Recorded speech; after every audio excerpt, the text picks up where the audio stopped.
ya udahlah jangan sampai nanti kita udah tua terus kita masih kerja keras dan segala macam. Pernah atau nggak pernah saldo ATM 50.000? Pernah. Aku memang seneng kayak tas branded gitu, seneng banget. Tapi cuman ada 3 brand yang dikoleksi lah, karena 3 brand ini yang harganya tuh bisa naik. Oh.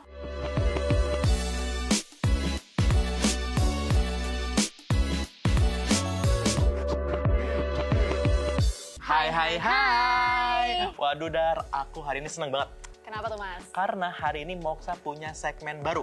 Namanya Moksa Wah, Ya. keren-keren. Di segmen ini kita tuh bakalan mengupas tuntas mengenai kehidupan seseorang. Wah, menarik banget tuh. Betul. Jadi kita akan mengupas mengenai pengalamannya dia, lalu ada keuangannya dia. Wah, seru banget ya. Betul. Nah, di hari ini kita akan ada tema apa? Ya, hari ini kita bakal bahas seputar mengenai quarter life crisis. Nah, kamu sebelumnya udah pernah dengar belum istilah ini? Aku pernah dengar. Jadi intinya di quarter life ini usia 25, tapi dia tuh mengalami krisis kepercayaan, entah itu mengenai keuangan atau mungkin karir, apapun itulah. Jadi dia kayak ngerasa nggak pede aja. Iya bener nggak? Betul banget. Tadi yang dijelasin sama saya gitu udah menyakup semuanya ya. Tapi Mas, sebelum kita mulai diskusinya, kamu pernah nggak sih ngalamin quarter life crisis ini? Pernah. Wah, apa tuh? Boleh ceritain nggak? Jadi waktu pas awal-awal aku beres kuliah kan Yeah. kerja tuh. Jadi sebenarnya aku kayak ngerasa benar nggak ya nih kerjaan yang aku ambil tuh benar atau enggak, kayak gajinya tuh cukup atau enggak gitu ya. Namanya manusia kan serba kekurangan ya. Betul. Itu doang sih sebenarnya. Kalau kamu pernah nggak? Aku pernah sih. Bahkan saat ini aku lagi ngalamin. Emang usia kamu 25? 25 dong, Mas. Nggak kelihatan. Makasih loh. Oke. Anyway, quarter life crisis yang aku lagi hadapi sekarang ini lebih ke finansial sih sebenarnya. Finansial. Iya. Kenapa tuh dirimu nggak bisa mengelola atau kayak gimana? Ya, salah satunya itu, dan lebih tepatnya itu bagaimana cara aku bisa ningkatin aset yang aku punya sih. Apalagi sekarang aku kan sebenarnya lagi terbeban sebagai senior generation nih. Jadi lagi pikirin gimana caranya untuk meningkatkan pendapatan aku, terus gimana caranya biar aku bisa achieve goals aku ke depan. Ih, itu berat lumayan jadi sulit ya. Sulit banget. Nah, hari ini kita udah kedatangan tamu nih, Dar. Wah. Dimana tamu ini mungkin kita bisa sharing juga nih mengenai keuangannya, terus kayak manage duitnya Betul. gitu kan ya. Betul, terutama guest kita hari ini, dia itu adalah seorang yang sebenarnya itu memiliki banyak achievement. Gak cuma secara profesional, tapi juga dalam finansial. Betul. Langsung aja kita sambut dia, Priscilla Siregar. Hai. Duh, Cil, gimana nih Cil kabarnya? Baik banget. Wah, Kelihatan ya? kelihatan baik banget sih. Sumringah, Bersinar ya. Dari senyumnya kan? dan auranya. Finansialnya juga stable kayaknya Wah, kan? Amin. Iya nggak sih? betul Iya, banget. mudah-mudahan ya. Amin. Kita juga nggak sih Mas hari ini lumayan bersemangat nih karena tamu kita juga keren banget hari ini ya. Betul. Nah, mungkin buat teman Moksa yang belum tahu siapa ini Priscilla, jadi Priscilla Siregar ini adalah seorang certified financial planner ya. Jadi udah ada sertifikatnya juga loh. Betul. Ya kan? Dan beliau ini adalah penulis buku Millennial Investor, investasi ala milenial. Udah punya buku sendiri. Betul. Lu diari kan lu? Iya, buku Iya diari. kan? Aduh. Dan Cila ini adalah Miss Green Tourism Indonesia di 2015. Ih, banyak banget loh ininya Banyak banget achievementnya ya. prestasinya ya. Dan saat ini beliau bekerja sebagai Research and Business Development Analyst di Astra Financial. Tuh. Banyak banget loh ini achievementnya. Bener, Kalau banyak lu? banget ya. Kalau aku kayak sedikit deh, cuma 1 kalimat doang kayaknya. Ya kan? Oke. Nah, tadi kan kita sempat ngobrolin krisis quarter life crisis Betul, ya. betul. Dimana di sini Mas Egy itu udah punya achievement, salah satunya Membeli rumah kucing. Wow, keren banget Iya kan? loh. Investment Betul. loh. Iya, dimana Gak bisa semua orang beli loh itu. Iya, semua Iya, itu benar. tergantung perspektif sebenarnya. Betul. Perspektif dimana kalau misalnya kita bersyukur, Kita akan patut ditambahkan. bersyukuri. Iya, Ya kan? betul. Oke. Tapi kalau sekarang ini bukan rumah biasa, Mas. Rumah Beneran. Ternyata Kak Cila ini di usia 20 tahunan ini udah achieve, dia beli rumah pertamanya. Bahkan dengar-dengar nih keren banget. setelah lulus S1. Nah, sekarang langsung aja deh Kak Cila. Apa benar kamu tuh udah bisa kebeli rumah nih setelah kamu lulus S1? Iya. Itu sebenarnya menabungnya sejak SMA. Wah, Wah, jauh banget, Tuh, jauh banget lebih ini. jauh lagi dia Iya. narik lagi dari SMA untuk menabung. Kalau enggak kebeli dong rumah waktu Betul. pas lulus S1 kan. Jadi Iya, emang iya. sedikit demi sedikit, lama-lama jadi bukit. Ya kan? Aku bingung nabungnya berapa ya? Iya, sebenarnya mungkin berapa, dan ini saatnya dari mana? SMA ya, berarti berapa tahun tuh ya? Sebenarnya dari SMA ke SMA tuh umur 15 tahun ya, 14-15 lah ya. Terus lulus kuliah, baru kembali itu 22 tahun lah ya, di usia 22. Nah, jadi belinya cash bertahap 3 bulan. Nah, Mohon maaf. Cash bertahap. Bertahap 3 bulan, guys. the power of menabung kan. Oh, betul. Ya, jadi benar-benar. selama kita bisa menabung, jadi waktu pas dulu SMA kan masih belum ada pendapatan. Betul. Tapi pendapatannya dari orang tua ya. Betul. Nah, agak beli makanan nih. Jadi bekal dari rumah. dari rumah. Itu aja udah nabung tuh setiap bulan ya kan. Nah, terus kalau misalkan ada ulang tahun dikasih uang, tabung lagi. Oke, Lah, betul. ulang tahun itu dikasih apa sih? Doa. Kasih doa doang Iya, sama selamat Enji gitu. nasi kuning tumpengan. Itu doang. Kuliah, habis itu nge-MC. Ya lumayan lah ya Oke. nabung-nabungnya. Oh, berarti udah Oke. mulai bekerja juga ya waktu kuliah, Ya. MC freelance gitu kan. Betul. Terus ikutan lomba-lomba Miss Green, Putri Pariwisata, Abang None. Itu kan menang, dapat hadiah. Ya udah ditabung lagi. Lomba karya ilmiah, menang dapat uang, tabung lagi. Wah, banyak kayak gitu. juga ya. Berarti selain Apa dari lagi? selain dari orang tua, juga memanfaatkan prestasi dari akademiknya ya, Kak. Iya, Ya, dan sebenarnya- akademik juga. Iya, no Betul, wonder betul. ya kalau No misalnya wonder. ternyata di umur 22 Udah dua udah sudah di rumah. beli rumah. Lah, aku 22. Kayaknya uangnya udah habis buat jajan sih ya. Yes, itu kayaknya aku 22 masih kuliah juga dah. Iya. Nah, terus Kak, Beda banget. tadi kan dari menabung ya. Apakah hanya dari menabung aja atau Kakak ini untuk mendapatkan uang ya untuk beli rumah, apakah ada cara lain gitu, Kak? Nah, jadi waktu pas dulu tuh, karena kan nggak ngerti apa-apa ya waktu SMA. Ngeliat opung nenek ya jatuhnya. Ngeliat opung tuh, oh dulu tuh nabung emas logam mulia. Jadi ya udah kita belikan aja waktu pas ada uang sedikit, beli logam mulia. Masih ingat dulu tuh masih 400.000, sekarang 1,2 juta ya. 1,3, betul. Nah, jadi ya itu kan ada inflasi, dan logam mulia itu salah satu yang untuk nilai uang kita tuh nggak tergerus sama inflasi. Nah, jadi itulah yang kita tabung waktu itu, logam mulia sampai sekian, ada yang didepositokan. Sampai akhirnya ngelihat, aduh pengen beli rumah. Waktu pas beli rumah nemu nih, waktu pas dikalkulasiin, oke, pas lah 3 bulan kemudian bisa dapat dengan harga yang serumah itu. Jadi waktu itu belinya cash bertahap. Dengan catatan waktu itu ya menghabiskan seluruh uang yang ada di logam mulia, deposito, tabungan, dan lain-lain. Jadi mulai dari nol kayak Pertamina ya, nabungnya mulai lagi dari nol. Tapi setelah itu, setelah invest di properti, akhirnya udah mulai lagi nih belajar terkait investasi yang lain. Waktu itu pertama-tama itu reksadana, karena itu yang paling mudah lah untuk para pemula menurut aku pribadi ya. Itu sih kurang lebih. Tapi aku mau tanya nih ya, Cil, kalau membangun habit untuk menabung kayak gitu tuh, apakah dirimu ada yang istilahnya dari orang tua kayak lu harus nabung ya kayak gini, atau memang keinginan sendiri buat nabung? Pertama itu sebenarnya ngelihat lebih ke keluarga. Oh, tipenya memang menabung, bukan yang boros gitu. Jadi kalau ada something ya, gimana caranya supaya nabung. Nah, terus dengan cara kita baca juga ya, literasi keuangan dan segala macem. Terus kayak buatlah uang yang bekerja untuk kita, bukan kita yang bekerja untuk uang gitu kan. Betul. Kan sekarang kita kerja untuk mencari uang ya. Tapi setelah uang ada, ya biarlah si uang itu yang bekerja untuk kita. Bener gak sih?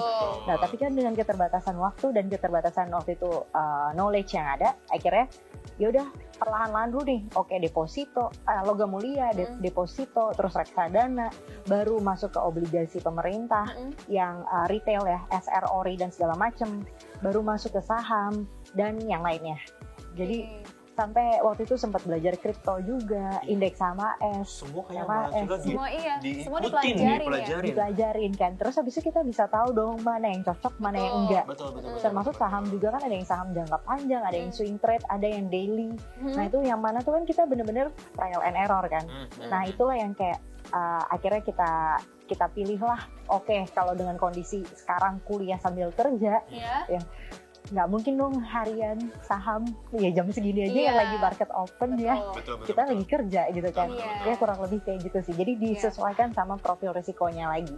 Gitu. Betul. Setuju banget ya sama Kak Cila tadi ya. Betul. Jadi jangan biarkan uang kita itu nggak bekerja gitu ya. Jadi kita bisa investasi dan nanti uang kita itu nilainya terus bertambah ya. Betul. Tidak tergerus inflasi. Betul. seperti itu. Dan memang namanya investasi itu fleksibel kan Dar, ya. Betul. Apalagi sekarang tuh udah banyak banget aplikasi-aplikasi yang memang menyediakan untuk kita tuh bisa berinvestasi Betul. dimanapun, kapanpun. Yes. Ya, dan dengan nominal berapapun Dar. Ya, bahkan sekarang di Moxa kita punya yang namanya fitur terbaru ya, Betul. yaitu di mana teman-teman bisa investasi. Investasinya adalah investasi reksadana, di mana mulai 10.000 aja loh ya guys, lebih murah dari kopi kekinian yang kalian minum setiap hari Yap, nih. betul. Kalian bisa investasi reksadana. Dan apalagi Moxa ini juga sudah terintegrasi sebagai gerai agen penjual efek reksadana Avert online perdana dari Mandiri Sekuritas. Jadi buat kalian nih investor newbie yang masih bingung nih gimana caranya investasi, kalian bisa banget mulai di Moxa. Betul. Karena kalian nanti akan ada banyak nih artikel-artikel investasi, dikasih tahu caranya, dan investasinya jadi lebih nyaman aja gitu Betul. di Moxa. Dan di Moxa itu udah ada kayak parameternya nih Dar. Betul. Jadi kalau misalkan dirimu memang baru pertama kali mau investasi itu tuh ada beberapa parameternya, ada yang moderat, ada jadi diarahkan. Profil risikonya. Profil risikonya itu akan diarahkan di Moxa. Jadi buat teman-teman nih ya, 10.000 setiap hari kayaknya bakalan wah, selama mungkin 10 tahun Gampang bisa lah ya. awal 10.000 bisa jadi 100 juta Betul, gitu kan. betul. Karena startnya mudah banget dan murah ya, mulai Betul. 10.000. Betul sekali. Oke, kita balik lagi nih ke Kak Cila. Tadi kan Kak Cila sempat mention ya perjalanannya dia mengenal investasi, mulai dari nabung lah ya, dari lingkup keluarganya dia nabung sampai akhirnya dia investasi banyak banget tuh instrumennya ya. Tapi Kak, biasanya kan di umur 20 tahun ya, apalagi Kakak kan juga mahasiswa, pasti memiliki banyak kesibukan dan juga pasti pernah mengalami yang namanya quarter life crisis tadi ya. Mungkin pernah nggak sih Kak di usia-usia 20 tahun ini Kakak mengalami ketakutan gitu loh, ketakutan bermimpi gitu. Kayak misalnya Kakak pengen beli rumah, Kakak sempat berpikiran nggak sih kayak aku mampu nggak ya, kira-kira kebeli nggak ya, seperti itu. Ketakutan dalam untuk mencapai financial goals-nya Kak Cila. Pernah banget dong itu. Wah insecure banget apalagi aku orangnya. Apalagi waktu pas usia 25 terus ngelihat temen kayak wah gila dia udah tajir melintir deh. Terakhir sebagai orang tajir. Betul. Enggak. Oh enggak. Enggak, karena dia dari biasa aja gitu. Terus habis itu dia bisa ngerintis startup sendiri, jadi CEO, dapat fundraising. Terus habis itu kan waktu itu dia kebetulan teman nulis satu buku ya. Nah, terus dia juga terinspirasi beli rumah juga karena aku juga waktu itu. Jadi sama-sama lah.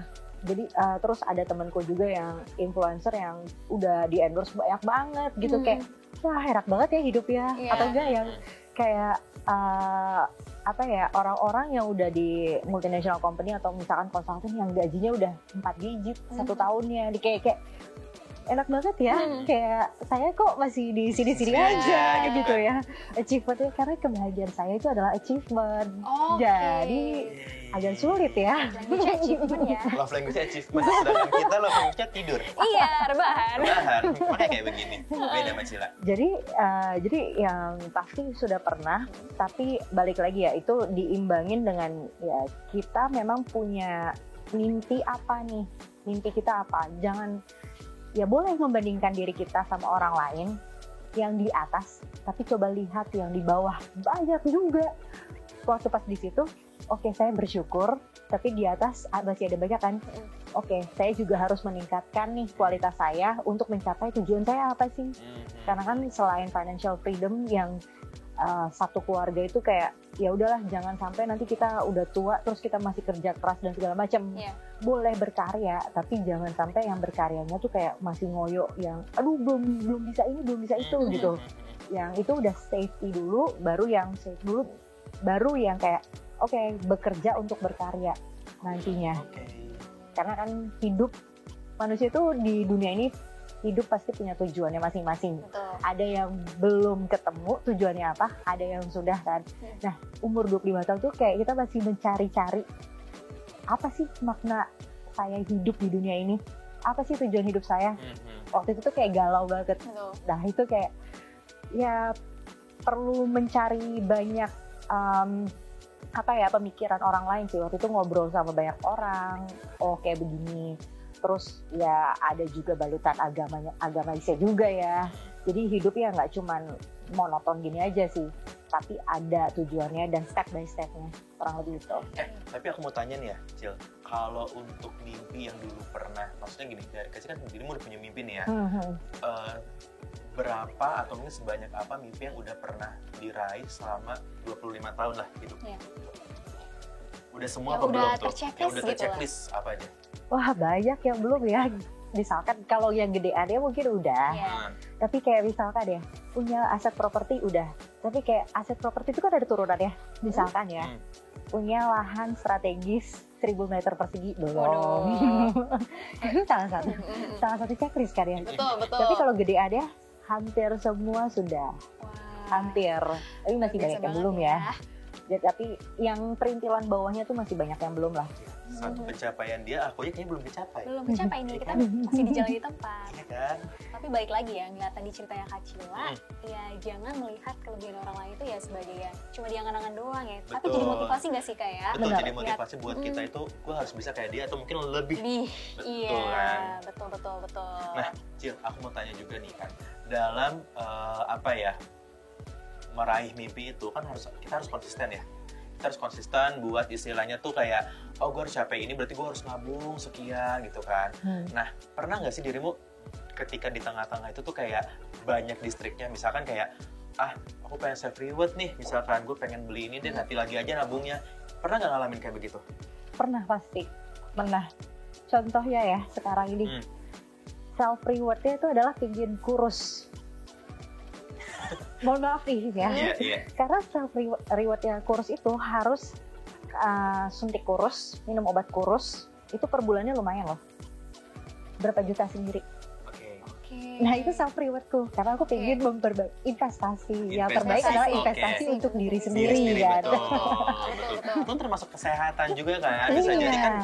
Sorry nih ya, maksudnya bisa jadi gemuk adalah penyakit mungkin ya, pikirnya kayak gitu kan, bisa jadi kan. Jadi itu adalah salah satu self rewardku. Tapi dengan cara kayak gitu, oke, saya self rewardnya karena nilainya nominal segini nih buat kurus. Oke deh kalau gitu buat yang lain ada nih beberapa yang kayak jalan-jalan atau beli apa itu nanti dulu deh. Jadi ditukar. Budgetnya disisihkan atau ditukar gitu ya. Ditukar ya. Kalau misalnya tadi budgetnya buat senang-senang happy-happy, ya udah kita budgetnya buat kurusin badan dulu. Once nanti udah kurus badannya kan happy lagi, bisa lagi nih happy-happy. Jadi kayak gitu sih, lebih ke harus ada pos-posnya kayak gitu sih. Kalau enggak karena ada ke apa ya, anxiety yang sendiri kalau misalkan nggak nabung, sumpah. Oke, berarti mungkin karena habit yang udah dibangun dari kecil kali ya. Betul. Lah kita emang nggak nabung ya udahlah ya. Dia kayak, gue nggak nabung. Dia malah jadi stres. Nggak nabung stres lah kita. Betul. Apa yang mau ditabung masalahnya kalau misalnya kayak kita habis gajian gitu ya, kayak yang checklistnya tuh ya jajannya, mau makan di sini, mau makan di mana. Self reward gitu. kan. Betul. Tapi kok Kak Cila beda. Checklistnya itu harus nabung, kalau nggak nabung insecure, kayak panik mungkin kali ya Kak. Aduh uangnya dari mana lagi nih, kalau misalnya kayak udah terhabis untuk self reward ya. Ini beda ya, tapi nggak apa-apa. Ini jadi suatu insight buat kita ya guys, yang misalnya ingin achieve financial goals ke depannya, ya kita harus memang lebih prioritaskan kepada goals kita tadi. Betul, dan pinter-pinter lah untuk sebenarnya lebih harus benar-benar. Nah, sebenarnya kuncinya adalah mengatur keuangan sih. Gitu kan. Jadi kita harus tahu nih kira-kira mana sih yang penting, mana sih yang nggak penting, maksudnya yang paling nggak penting. Jadi kayak apa namanya tuh, kita harus tiring nih mana yang istilahnya harus kita dahulukan. Kalau kayak gitu ya, Dar ya. Mumpung ngomongin tentang tadi ya pembagian pos keuangan, nanti kita tanya langsung aja ke Kak Cila. Gimana sih Kak? Hal pertama yang kamu lakukan ketika kamu mendapatkan transferan gaji nih? Mungkin jadi tips ya buat teman-teman nih. Pas awal-awal kayak dulu sempet ya 3 bulan pertama kayak aku catat semua pengeluaranku, pemasukan pengeluaran gitu. Terus sudah kepakem nih, akhirnya once sudah ada nih average-nya, setiap bulannya tuh begitu masuk gaji langsung sekian dimasukin langsung ke tabungan. Maksudnya tabungan itu bisa ke obligasi, ke deposito, atau bisa ke saham, atau bisa ke reksadana. Jadi itu langsung. Nah ya udah, sisanya adalah buat hidup. Cukup nggak cukup, bodo amat. Iya. Komposisi, kalau misalnya komposisi berapa persen ke sini, berapa persen ini, ada nggak? Ada sih, ada. Karena kebetulan gini, jadi Kalau misalkan aku tipikal yang kayak misalkan ya dari 100% income bulanan gaji yang fixed income ya, kayak langsung 60-70% itu langsung tabung nih. Wah, Misalkan ada banyak keperluan nih, let's say ya, bayar uang kuliah. Mohon maaf, bayar uang kuliah sendiri sih Lady. iya, S3 ya? Iya. S3 loh sekarang lagi S3. luar biasa. Jadi cari duit tambahan. Oke, Otak. oke, benar. Gimana caranya supaya tetap 70%-nya ketabung, 30%-nya inilah yang harus ada tambahan lainnya untuk membayarkan ini. Nah, akhirnya dengan salah satunya misalkan propertinya di sewa-sewain. Itu kan ada tambahan. Dan kebetulan bayarnya kan per tahun. Nah, ya udah dari situ dipisahin untuk bayar uang kuliah, untuk bayar apa segala macam. Nah, terus apalagi asuransi kesehatan, walaupun dapat dari kantor, pakai juga nih asuransi kesehatan. Ya itu per tahun kan, asuransi kesehatan, asuransi mobil, asuransi properti, itu semua per tahun semua tuh. Pajak pribadi, mohon maaf ya, ini walaupun udah dibayarin sama kantor masih ada kelebihannya kan. Jadi betul. itu semua tuh dialokasiin dari hasil tambahannya yang tadi sewa properti misalkan. Waktu itu nabung di saham, ada dividen. Nah, dividennya itu juga, kalau dividen nggak pernah diambil sih, jadi biar habis itu dibeliin saham lagi biar gitu menggulung. Ya. Iya. Betul. Jadi nanti yang nominalnya berapa, nanti tiba-tiba berapa kan, karena biar menggulung terus kan. Terus habis itu dari bunga atau dari kuponnya si obligasi. Nah itu kan ada juga, ada yang per 6 bulan, ada yang per bulan. Betul. Nah itu juga bisa dijadikan salah satu untuk bayar-bayar yang seperti itu. Jadi tetap terjaga. Makanya kenapa ada keinginan untuk menabung, karena inginnya adalah setelah menabung lebih banyak yang nanti dapet nih, kayak kupon, kayak sewa, kayak misalkan dividen dan segala macam.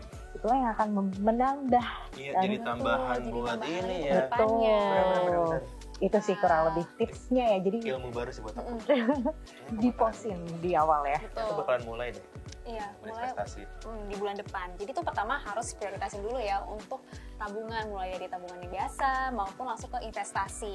Baru sisanya kita pinter-pinter lah pilih nih untuk kebutuhan yang lain. Betul. Mulai dari kayak kebutuhan pokok dan juga tersier ya, kayak tadi self reward segala macem gitu. Biar nanti nilai tabungan kita itu terus sejaga gitu dan terus bertambah, bukannya berkurang. Betul. Karena kehabisan untuk self reward gitu. Kayak kamu nyinggung aku nih. Begitu ya? Iya. Ya udah harus ini tobat Mulai- finansial ya mulai mulai hari ini ya. aku akan berinvestasi. Oke. Mulai 10.000 di Moxa, Betul, ya kan? betul. Cuma di dalam satu genggaman kalian udah bisa investasi dan Betul. banyak banget ya produk investasinya ya. Nah, tadi kan Kak Cila udah mention ini. Achievement itu ada banyak ya, mulai bisa kembali rumah pertama, terus juga beberapa Properti tadi dibilang kan. ya. Nah, aku pengen tanya nih, setelah achievement yang kalian Kak Cila miliki, ada nggak sih goals lain yang sedang Kak Cila kejar saat ini? Goals yang lainnya tuh sebenarnya lebih kepada saya harus cukup dulu sama diri saya dan juga keluarga orang sekitar saya dulu. Cukup dalam berbagai aspek ya, baik dari nggak cuma finansial tapi kebahagiaan juga, terus yang diri sendirinya juga, karena sehat itu juga salah satu susah loh didapetin orang lain ya. Setiap orang ada aja yang mungkin sakit-sakitan dan segala macam kan.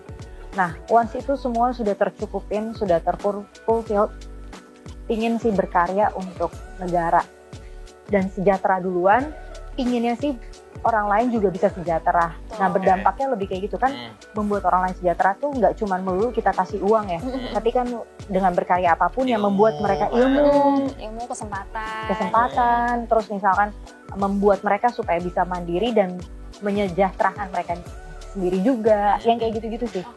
Ya, hidup tuh nggak cuma melulu buat diri sendiri, tapi ya kita alangkah baiknya kalau kita meregenerasikan ke orang lain nantinya, gitu. Oke, sebelum kita mengakhiri nih, aku pengen minta nih satu kata atau mungkin pesan nih dari Kak Cila untuk para viewers kita nih yang mungkin lagi juga berusaha untuk memperbaiki finansialnya atau mungkin lagi mulai investasi. Mungkin ada message tertentu nih yang pengen Kak Cila sampaikan. Kalau misalkan kamu usia berapapun, masih muda, setengah atau misalkan udah tua sekalipun, tidak ada kata terlambat, tidak ada kata too early dalam menabung. nabunglah, belajarlah untuk berinvestasi, buatlah uang yang Anda punyain bekerja untuk Anda, supaya Anda nantinya bisa lebih cepat untuk mendapatkan financial goals yang Anda inginkan, dan ke depan bisa lebih berdampak, punya tujuan lain yang lebih bermakna di dunia ini. Gitu. Super. Mantap, super Super dari banget ya. Kakak Cila loh ya. Oke, terima kasih banyak Kak Cila udah Thank berbagi you. ke kita semua tentang pengalamannya yang Betul. menginspirasi. Sangat inspirasi dan Betul. sejujurnya aku jadi insecure. Kenapa insecure? Banyak banget achievementnya, tapi aku nggak boleh. Aku Iya, nggak boleh. harus, jadi aku merasa tertampar. Mm. Pokoknya aku harus mulai dari sekarang aku harus bisa berinvestasi, Iya. menabung, Iya. beli rumah tapi bukan rumah kucing. Iya, rumah beneran ya. Rumah beneran. Ya, ini jadi diskusi ini jadi kayak sebuah recall ya, kita untuk kayak ayo dong mulai perbaiki lagi finansialnya kayak gitu. Oke. Nah, untuk teman Moksa, pastikan kamu pantengin YouTube, Instagram, dan TikTok Moksa untuk nantikan episode Moksa Kepo selanjutnya, tentunya dengan pembicara yang lebih inspiratif lagi. Betul. Karena semua bisa mulai dari Moksa untuk hal yang lebih positif untuk finansial kamu. Oke, akhir kata aku Angie dan rekan aku Dara, dan juga Cila, kita akan pamit undur diri.